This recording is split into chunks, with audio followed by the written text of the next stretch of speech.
Welcome, our dear viewers, to this special edition of our program Africa Today, where is our program dedicated to cover the war in the Gaza Strip between Hamas and the Israelis. To shed more light on the latest developments on the ground, we are very much delighted to be joined over the phone by Ambassador Hussein Haridy, former Assistant Foreign Minister. Ambassador Haridy, good afternoon to you. Ambassador Haridy.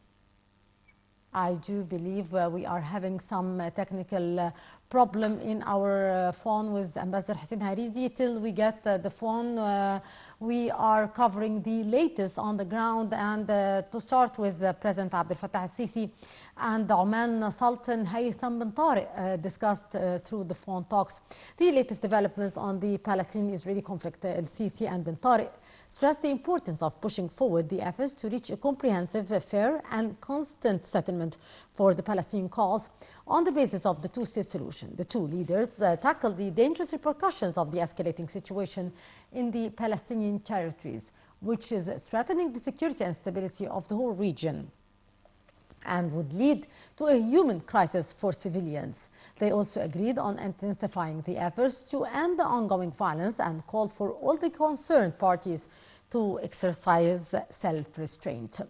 While the Palestinian authorities earlier today said that the Israeli border police shot dead 2 Palestinians in annexed East Jerusalem. And we are now joined over the phone by Ambassador Hussein Haridy, former Assistant Foreign Minister, to shed light on the latest regarding the war in the Gaza Strip. Ambassador Haridy, good afternoon to you, sir. Good afternoon, madam.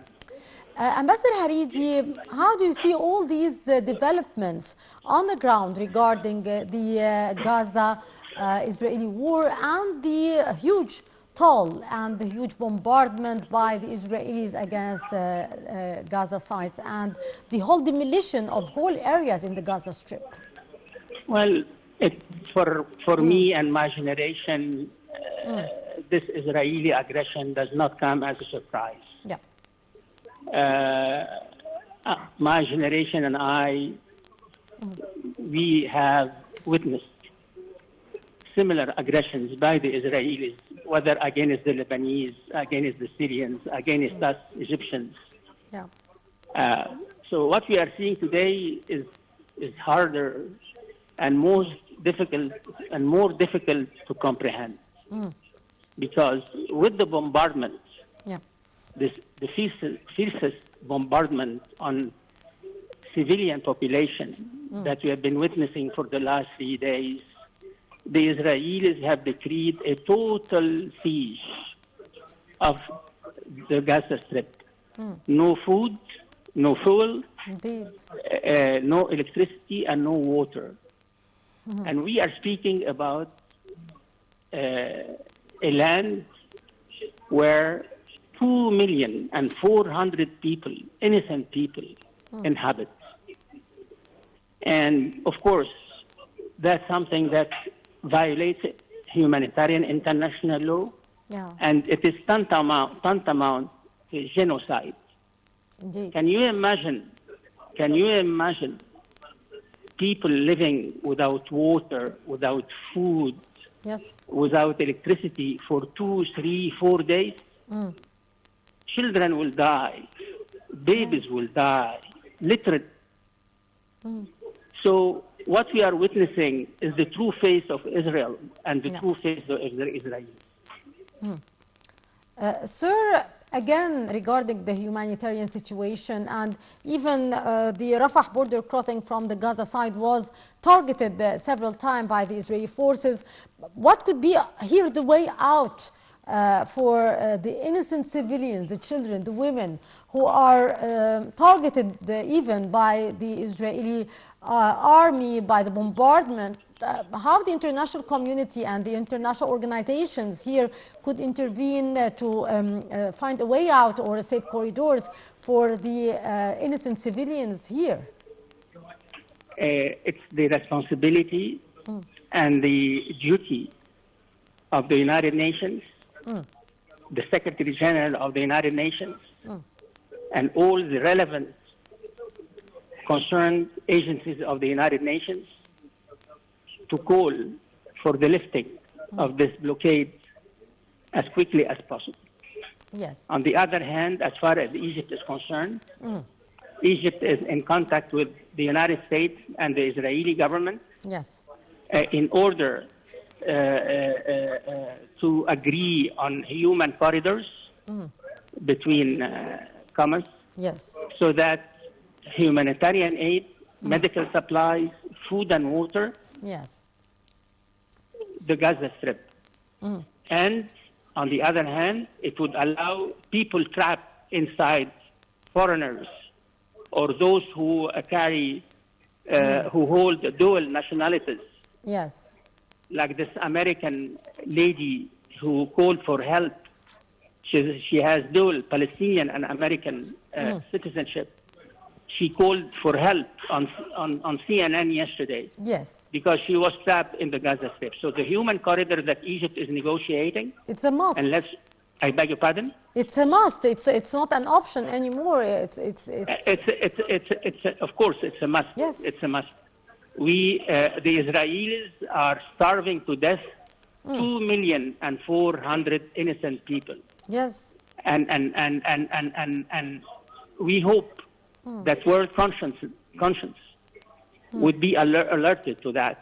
And people everywhere would call for the lifting of the siege as quickly as possible. Yes, but still, sir, we have seen even yesterday in an interview to a TV channel by the spokesman of the Israeli army, they are vowing to use more force and more demolition to the Gaza Strip as they say, in retaliation for the Hamas attacks.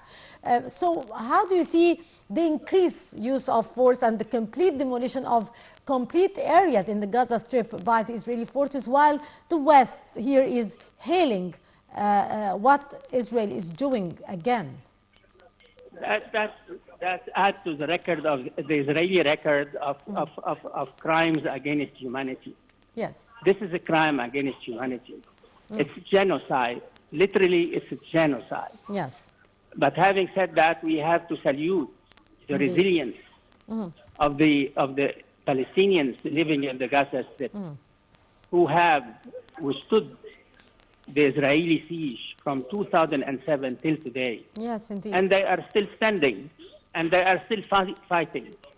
The latest round of fighting is the fifth war between the Palestinian resistance in the Gaza Strip and the Israeli army. Yeah. And every time, the Palestinian resistance is getting stronger and stronger and stronger. Yeah. So the use of force, the excessive use of force by the Israelis won't solve anything. And as the Egyptian President Abdel Fattah al-Sisi reiterated lately, the only solution is the establishment of an independent Palestinian state according to the resolutions of the UN. Indeed. Sir, also yesterday, U.S. President Joe Biden had a speech regarding the situation in Israel and what's happening in the Gaza Strip, and he showed total support and sympathy to the Israeli side. How do you see here again the reaction of the American administration and their support to the Israelis? Well, to tell you the truth, we are very disappointed by the American position. Yes. I understand that the American Secretary of State will be flying to Israel, and he is expected to arrive there tomorrow. Yes. And according to the statement by the United States State Department, he is in Tel Aviv in Israel to show American support for Israel. Indeed. That he is showing American support for Israel, and at the time when this Israel is blockading, is prohibiting food from entering the Gaza Strip. Yeah. So the question we are asking the American administration is the following: what's your position on the Israeli to impose on 2,400,000 innocent people? Yes. Okay? Yeah. We would like to hear an answer from Washington on that, to that question.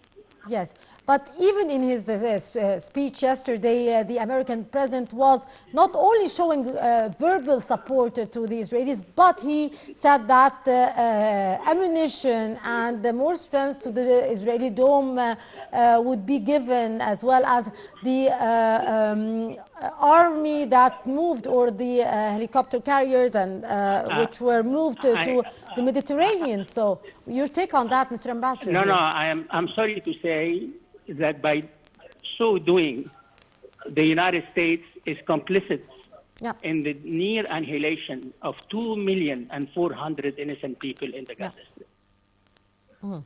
Indeed, Ambassador Hussein Haridy, former Assistant Foreign Minister. Always a pleasure, sir, to listen to you. The pleasure is mine. Thank you very much. Thank you so much, Mr. Ambassador. And our dear viewers, we'll go to a short break, and after that, we'll be back to our special coverage, so stay tuned.